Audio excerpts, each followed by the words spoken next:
The champagne flutes were still clinking when my world shattered. We were standing in the glass atrium of the Modern Art Museum, a building I had designed, blueprint by blueprint. I expected my father to announce my promotion, my partnership, my hard-earned recognition. Instead, he handed the microphone to my younger sister, Brianna. To the new face of the firm he beamed, then louder over the stunned silence of the gala. "Sophia, we are transitioning you out. Your vision is just too functional for where we are going." I didn't blink. I didn't shout. I just stood there as my decade of work, $85 million in contracts, countless sleepless nights, and every ounce of my loyalty dissolved in the air like smoke. Before I tell you what I did next, drop a comment and tell me your city and current time. I want to know who's part of this story. The museum's glass walls reflected my stillness. I didn't cry. I didn't protest. My father's words were final, functional.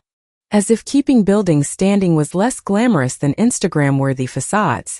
I looked at Brianna, radiant in her designer dress, posing for photos.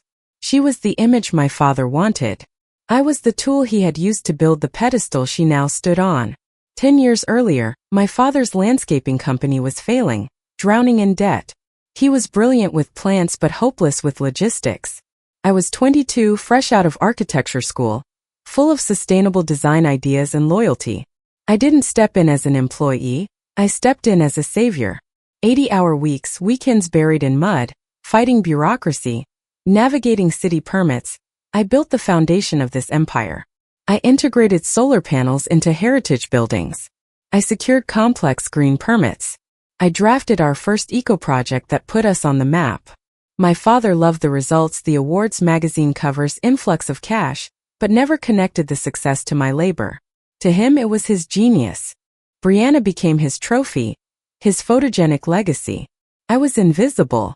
And now, after all the sacrifices, the public firing was the final insult.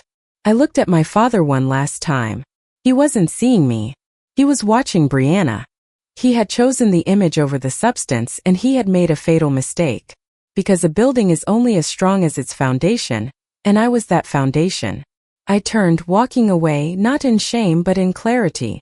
The gala became background noise. My mind was calculating, planning. I wasn't leaving a party.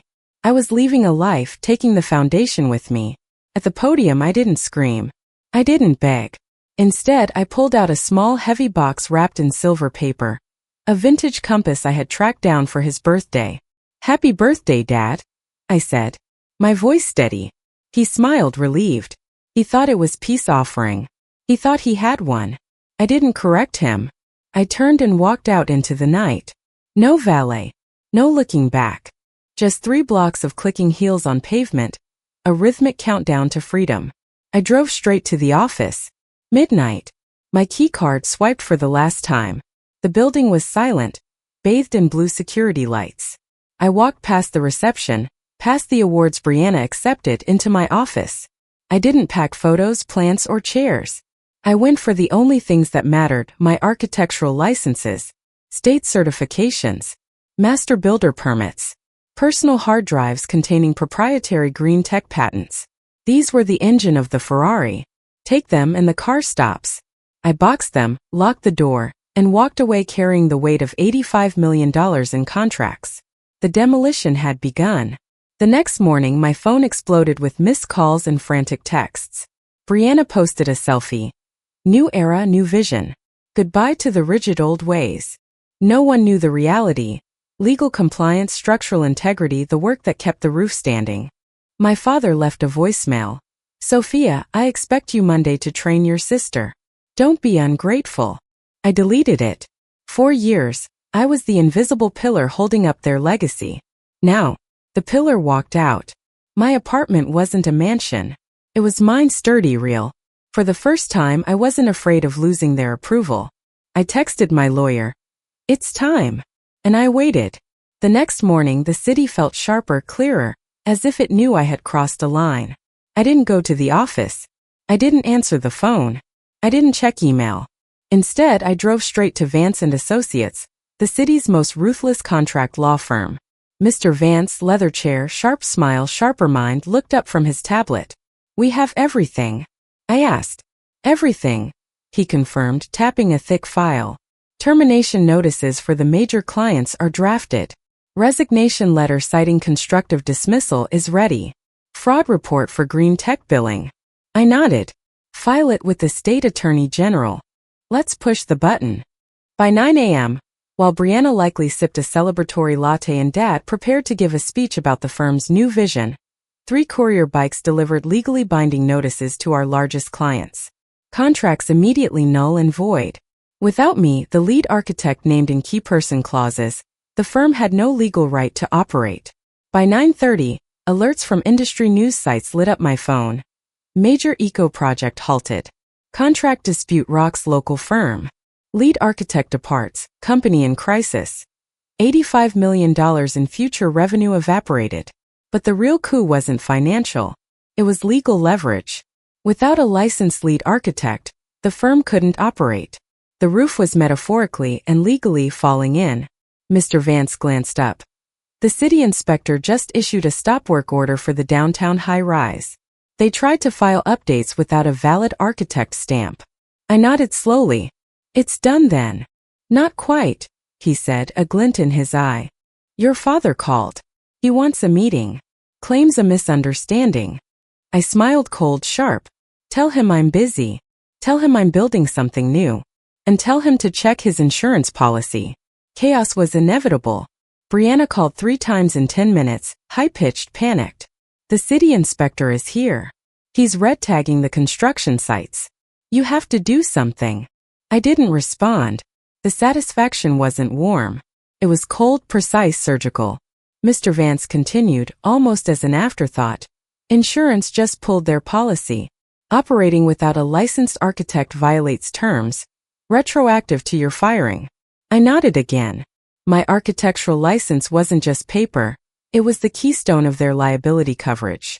Without me, every site, every project, every contractor was an uninsured lawsuit waiting to happen. And then came the icing on the cake: fraud. Billing records show your father was charging clients for premium green tech materials, Mr. Vance said. But purchase orders show he bought standard materials and pocketed the difference. I stared at the documents. Dad wasn't just incompetent. He was a fraud. Grand larceny, actually, given the sums. A text from Brianna buzzed. Dad is freaking out.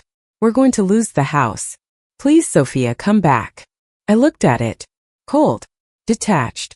They weren't sorry. They were terrified. They expected me to save them. But I wasn't a lifeboat anymore. I was the storm. Do you want to file the report, or use it? Mr. Vance asked. I picked up the folder. I'll use it. I instructed him to draft a settlement agreement, a taste of the consequences they ignored for years. A final, unavoidable truth delivered with surgical precision. I walked out into the afternoon sun, city buzzing around me. For the first time in a decade, I carried only the truth. And the truth was heavy, dangerous, and entirely mine. By Monday morning, the firm would realize their contracts were void, their insurance invalid, their green tech fraud exposed, their empire crumbling, all built on the labor of a daughter they never truly saw. I sat back in the car, imagining their panic. Charisma wins awards, sells magazines. But charisma cannot calculate load-bearing walls. It cannot prevent roofs from collapsing when foundations are removed. And I was about to remove the foundation. The knocking came just as the sun began to set. I knew they would be at my door. I could feel it. My father, Richard, sweating, desperate, his linen shirt clinging to him. Brianna, mascara-streaked, teary-eyed, looking less like the managing partner of an empire and more like a frightened child. I didn't open immediately. Let them feel the weight of silence. Let them taste the panic that decades of entitlement had never prepared them for. Finally, I unlocked the deadbolt, chain still engaged, and cracked the door. Sophia, thank God. You have to come back. The insurance, they pulled it. The sites are shut down. We're losing $80,000 a day. My father pleaded. Brianna pushed forward. You have to tell them you're coming back. You have to fix this. I looked at them. Really looked. These weren't giants. They were facades.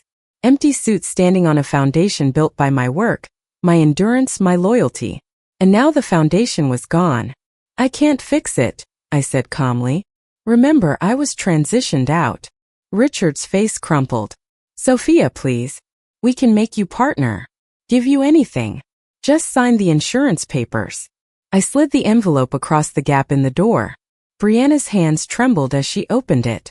Inside, the evidence of their green tech fraud and the termination notices for the clients who valued integrity over illusion. Horror dawned across their faces. I already did, I said. I don't fix foundations built on lies.